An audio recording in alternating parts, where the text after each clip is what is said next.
Hello বন্ধুরা, সবাই কেমন আছেন? আশা করি সবাই খুব খুব ভালো আছেন। ওয়েলকাম ব্যাক মা অ্যান্ড সুমিত্রা চ্যানেল।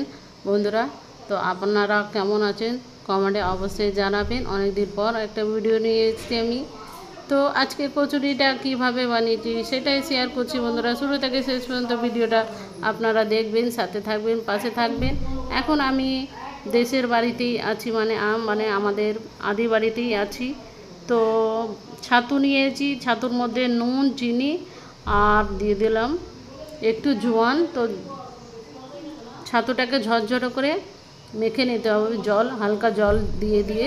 তো ছাতুটা ঝরঝরে করে মাখা হয়ে গেছে। তো এখন ছাতুটাকে সাইডে রেখে দেব।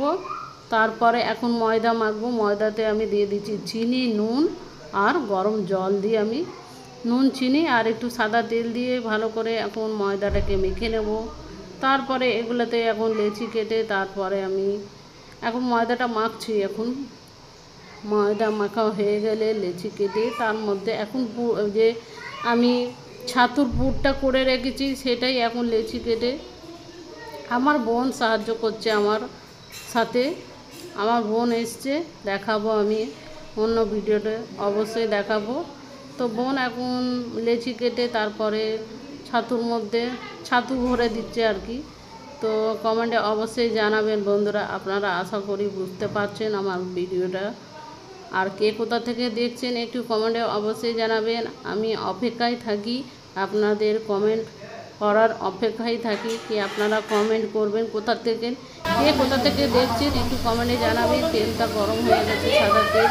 তো আমি এখন কচুরিগুলো ছেঁকে নেব, একটা একটা করে দিয়ে ছেঁকে তুলে নেব বন্ধুরা।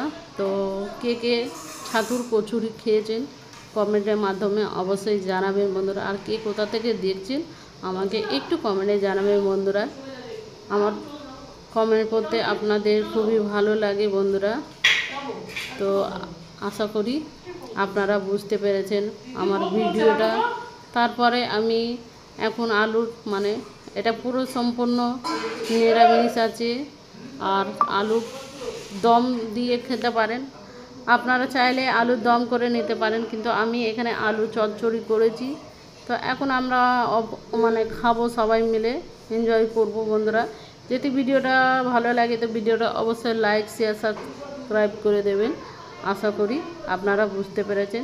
এখনকার মতন টাটা, বাই বাই বন্ধুরা।